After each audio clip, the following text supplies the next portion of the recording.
Bismillahirrahmanirrahim. Assalamualaikum warahmatullahi wabarakatuh. Salam sejahtera cikgu ucapkan kepada pelajar-pelajar sekalian. Cikgu harap pelajar-pelajar berada dalam keadaan sihat sejahtera hendaknya. Saya Cikgu Azni binti Mahmud, guru pengajian am dari SMK Long Yunus Bacok. Hari ini cikgu akan membincangkan tentang karangan pengajian am semester 1. Di mana pada pengajaran pada hari ini cikgu akan menyasarkan kepada dua objektif. Di mana selepas pada pengajaran ini cikgu harap para pelajar akan dapat yang pertama, pelajar akan dapat mengetahui bentuk soalan karangan 5+0, dan objektif pengajaran cikgu yang kedua ialah supaya pelajar dapat memahami kehendak soalan dan skema jawapan bagi soalan yang dikemukakan. Sebelum cikgu fokus kepada karangan berbentuk 5+0, cikgu akan terangkan kepada pelajar terlebih dahulu tentang bentuk-bentuk karangan pengajian am. Baiklah, pelajar-pelajar semua, seterusnya kita akan fokus kepada topik pengajaran hari ini, iaitu karangan bentuk 5+0. Untuk itu, cikgu bawakan contoh soalan karangan sebagai perbincangan kita pada hari ini. Soalan yang pertama, Malaysia sebuah negara yang aman dan damai, namun tidak terlepas daripada menghadapi ancaman jenayah yang perlu diatasi dengan segera. Huraikan. Untuk soalan yang dikemukakan, soalan hanya berbentuk satu arahan sahaja di mana calon perlu menghuraikan ancaman jenayah yang perlu diatasi dengan segera, di mana calon perlu menghuraikan langkah-langkah untuk mengatasi ancaman jenayah supaya Malaysia kekal sebagai sebuah negara yang aman dan damai. Bagi soalan ini, cikgu akan bincangkan skema-skema jawapan yang sepatutnya calon nyatakan. Justru kita lihat skema jawapan bagi soalan yang cikgu bincangkan tadi. Skema yang pertama, calon perlu mengemukakan langkah untuk mengatasi masalah jenayah yang berlaku di Malaysia. Yang pertama, menggunakan teknologi. Di mana calon perlu menghuraikan teknologi-teknologi moden yang boleh digunakan dalam mengatasi masalah jenayah yang berlaku di dalam negara Malaysia kita. Seterusnya, calon boleh menyatakan penguatkuasaan undang-undang sebagai idea untuk soalan berkenaan. Di mana kerajaan perlu memperkasakan penguatkuasaan undang-undang bagi mengatasi masalah jenayah yang berlaku di dalam negara kita. Idea yang ketiga ialah memperkasa agensi penguatkuasa. Calon boleh menghuraikan dan memberikan contoh-contoh agensi penguatkuasa yang terlibat dalam mengatasi masalah jenayah yang berlaku di negara kita. Idea yang keempat, meningkatkan kesedaran awam. Kerajaan boleh memberikan kempen kesedaran kepada masyarakat supaya masyarakat sedar tentang keburukan jenayah yang berlaku di dalam negara. Idea yang kelima, calon boleh menyatakan bahawa kerajaan boleh menggalakkan pelibatan masyarakat dalam menghadapi masalah jenayah.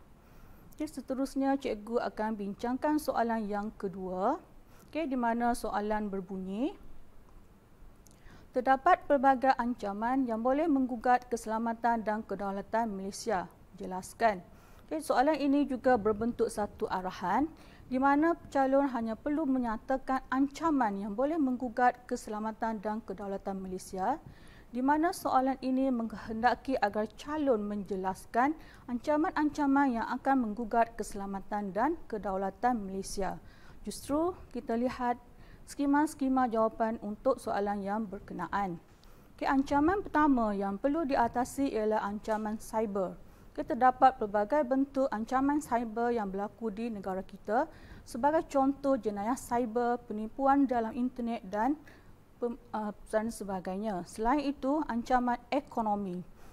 Berlaku pengeksploitasian ekonomi dari negara-negara besar dan syarikat-syarikat besar seperti syarikat TNC dan sebagainya. Idea yang ketiga boleh dinyatakan ialah ancaman ideologi.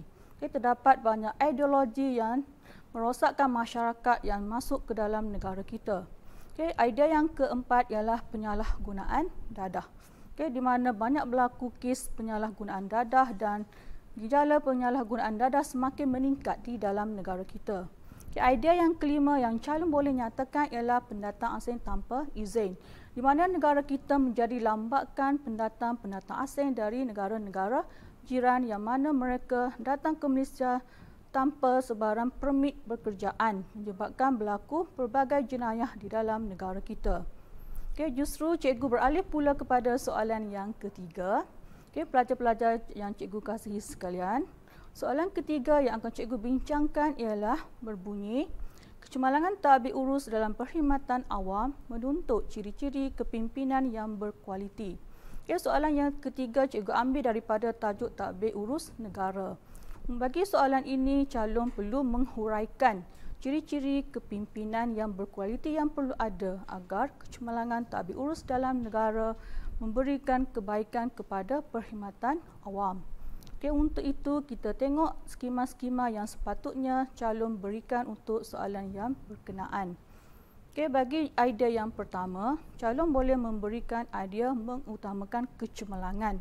Okay, di mana ciri-ciri kepimpinan yang perlu ada dalam sesuatu tadbir urus yang baik ialah mesti mengutamakan kecemerlangan dalam perkhidmatan. Okay, idea yang kedua yang perlu dinyatakan ialah accountability atau perkataan yang seerti dengannya, iaitu kebertanggungjawabaan. Okay, di mana pegawai perkhidmatan awam yang baik dan dapat meningkatkan kualiti perkhidmatan awam mesti mempunyai ciri-ciri accountability atau kebertanggungjawabaan. Okay, ciri yang ketiga yang perlu ada pada seorang pemimpin yang baik dalam sebuah pentadbiran awam ialah ketulusan. Okay, dalam perkhidmatan awam perlu ada pegawai yang mempunyai sikap yang tulus dalam mentadbir sesebuah organisasi. Idea yang keempat ialah pemikiran yang kritis dan kreatif. Pemikiran yang jitu perlu dalam membuat sesuatu keputusan. Jadi perkhidmatan awam yang berkualiti memerlukan pemimpin yang mempunyai pemikiran yang kritis dan kreatif. Idea yang kelima yang cikgu cadangkan adalah menghargai prestasi kerja yang baik. Di mana setiap pemimpin sesuatu organisasi mesti menghargai pekerja dan juga kaki tangan awam yang memberikan perkhidmatan yang terbaik kepada sesebuah organisasi. Baiklah pelajar-pelajar sekalian, cikgu harap pelajar-pelajar sudah memahami tentang isu dan tugas soalan yang dibincangkan dalam soalan berbentuk 5+0 ini. Agar pelajar-pelajar lebih faham tentang karangan format 5+0 ini, cikgu akan membincangkan lagi soalan yang seterusnya. Jadi kita sama-sama lihat soalan yang keempat.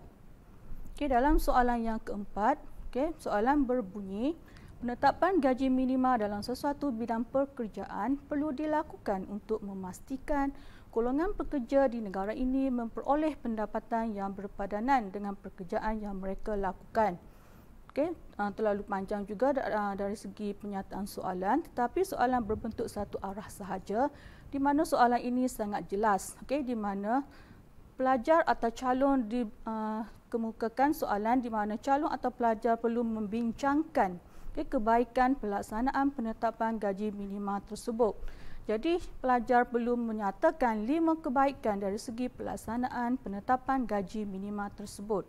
Justru kita sama-sama bincangkan skema jawapan untuk soalan berkenaan. Jawapan yang pertama, calon boleh memberikan idea meningkatkan motivasi bekerja. Bila ada peningkatan dalam motivasi bekerja, maka sesuatu organisasi akan bertambah maju. Bila ada gaji minima, maka pekerja akan mempunyai motivasi yang lebih tinggi untuk hadir bekerja dan memberikan perkhidmatan yang terbaik kepada organisasi di mana mereka bekerja. Idea yang kedua yang cikgu cadangkan ialah mengurangkan masalah sosial. Apabila sesuatu penduduk atau isi rumah mempunyai pendapatan yang berpatutan dan boleh menyara kehidupan mereka, maka masalah sosial dapat dikurangkan. Sebagai contoh masalah kecurian dan rompak dan sebagainya. Idea ketiga yang cikgu cadangkan adalah menghalang eksploitasi.